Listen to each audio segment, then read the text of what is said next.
मुझे तुमसे शिकायतें हैं बहुत। ये तुम कौन है? तुम निज़ाम रियासत है, तुम इंतज़ामिया है, तुम इख्तिदार है जो हावी है मुझ पर। तुम, ये मैं कौन हूँ? मुझे कौन है? ये मैं गरीब हूँ और आप मिस्कीन मैं हैं। मुझे आपको बड़ी शिकायतें हैं। एक वक्त आएगा कि आप मजबूर होकर कहेंगे भाई मुझी से शिकायतें हैं, लेकिन अभी वक्त बाकी है कि मैं तुमसे शिकायतें कर लूँ उस वक्त से पहले कि जब मायूसी की इस मंजिल पर पहुंचूं। मैं एक दवा खरीदता हूं। दवा पर सबसे अहम बात है कि इसे इस टेम्परेचर में रखना चाहिए। इस टेम्परेचर में हर जगह लिखा हुआ, माफ कीजिए, ये टेम्परेचर जिसमें उस दवा को रखना चाहिए, क्या वो बगैर फ्रिज के टेम्परेचर बाकी रह सकता है? मिल सकता है वो टेम्परेचर? नहीं। अगर नहीं तो वो दवाएं जिन्हें एक खास टेम्परेचर में रखा जाए, वो मुल्तान जैसे शहर, खैरपुर जैसे शहर, जैकबाबाद जैसे शहर, सिद्दी जैसे शहर में सख्त गर्मी में, जहां 45 डिग्री पर और 50 पर भी गर्मी पहुंच जाती है, वहां भी ये दवाएं बगैर फ्रिज के, बगैर रेफ्रिजरेशन के रखी होती हैं, बिक रही हैं, कोई नहीं पूछने वाला है। और वो दवाएं इसलिए बेअसर हो जाती हैं। हम दवाओं के बारे में बहुत हसास हैं। आप हों भाई या न हो, मैं बहुत हसास हूं दो चीज़ों के बारे में। एक ये कि खाने पीने की चीज़ की एक्सपायरी मैं ज़रूर देखता हूँ। हत्ता कि मैं शादी ब्याह में जो मुझे बोतलें पेश की जाती हैं, मैं उन पर भी अपना मुहद्दब शीशा साथ रखता हूँ, गौर से पढ़ता हूँ कि कहीं ये एक्सपायर्ड तो नहीं है। आप ही ख्याल रखिए, हमारे मुल्क में जहाँ थोक सप्लाई है वहाँ एक्सपायर मशरूबात सप्लाई होते हैं। और फिर एक नई अदा है, मुझे तुमसे शिकायतें हैं बहुत।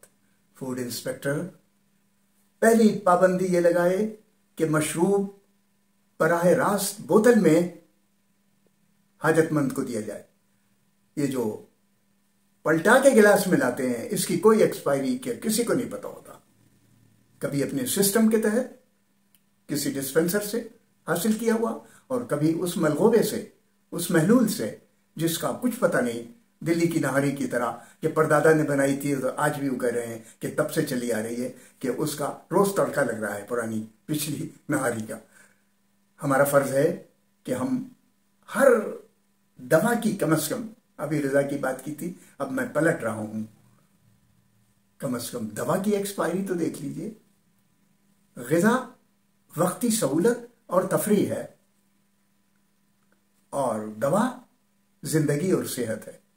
मैंने तो जिंदगी के लिए दवा ली है, मुझे ब्लड प्रेशर ना हो जाए, मेरा शुगर लेवल ना बढ़ जाए, मैंने इसलिए दवा ली है, तो मुझे एक्सपायरी भी तो मालूम होनी चाहिए। अब मैं वो पत्ता उठाता हूं जिसमें वो दवा रखी हुई है, मैं आपके कुर्बान जाऊं। आप गरीब मिस्कीन लोग जिनसे मैं मुखातबा कर रहा हूं, मुझे इजाजत दीजिए, मैं आपसे मुखातबा कर रहा हूं। कैसे बेकस लोग हैं आप, कैसे लाचार लोग हैं आप, कैसे मजबूर लोग हैं आप।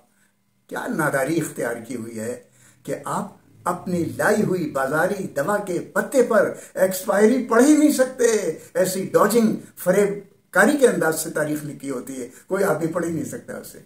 एक कमेटी बिठाइए अच्छी नजर रखने वालों की, वो कहेंगे भाई समझ में नहीं आ रही है, टेढ़े होंगे, वो पत्ते को टेढ़ा करेंगे, खुद जरा सा खम खाएंगे, लेटेंगे, फिर बाद में रोशनी के नीचे जाएंगे और फिर एक बड़ा अदसा लेकर आगे बढ़ेंगे। ये लगता तो 6 है मगर ये 8 भी हो सकता है। भाई एक्सपायरी जैसी चीज बिल्कुल साफ और शफाफ। चलिए कीमत ना लिखिए, आपको पता है आजकल बेशतर दवाओं पे कीमत नहीं लिखी होती है, जो चाहे दुकानदार वो दवा की कीमत ले लेता है। एक्सपायरी तो मेरा हक है, दवा पर कीमत पर मेरा हक नहीं है। दवा पर तो हुकूमत आलिया का, वजारत उलिया का हक है, मेरा तो नहीं है। मेरा हक यह है कि मैं एक्सपायरी तो पढ़ूं, एक्सपायरी नहीं पढ़ सकता मैं, धोखा। अगर रियासत अपने कवानीन का एहतराम खुद करे।